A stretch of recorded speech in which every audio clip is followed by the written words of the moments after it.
Well, what it invokes is ever greater distance between those at the top and those at the bottom of the social pyramid, and an ever fiercer and an emergence of ever more brutal behavior patterns, which is what we see happening. I mean, our world is getting uglier and meaner and more mean-spirited by the moment, because those who have are so anxious about the fact that they might be asked to share it. I mean, what we have gone through in the last 12 years in this country is a tremendous transfer of wealth to the upper 2% of society, and concomitantly a tremendous spread of anxiety, alienation, and a dehumanizing of the entire social enterprise.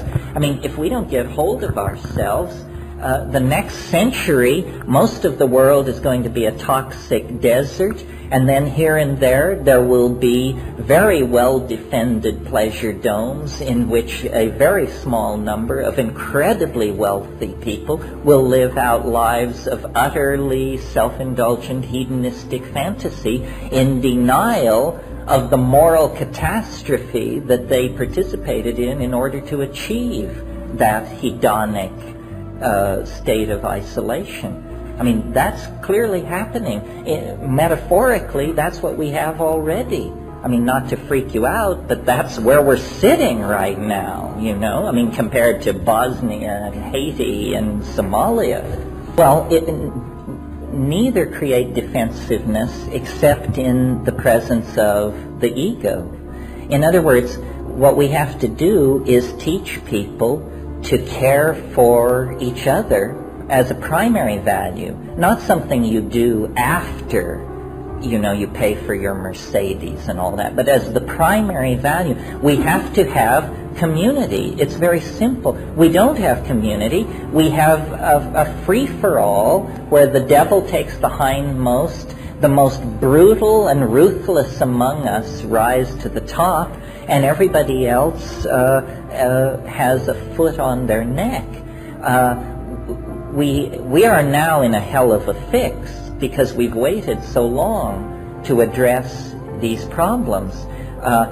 There is not now enough gold, aluminum, iron, so forth in the planet to raise everyone to a middle-class standard as it's enjoyed in Southern California. And yet we have unleashed these expectations in everyone by flagellating people with images of material wealth and comfort.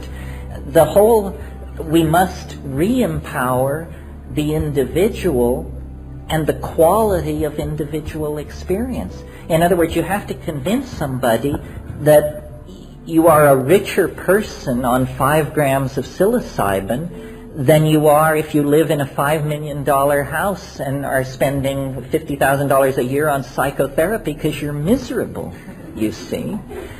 We have allowed ourselves to be tremendously disempowered by allowing our values to shift toward the material domain.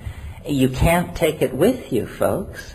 But the soul is the vehicle that you do take with you into whatever dimensions of continuity exist beyond this mortal coil. So instead of balancing and replacing the tires on your Porsche, you should be balancing and replacing the tires on your after-death vehicle. After all, that's the one that's going to have to serve you well in the clinches, you see.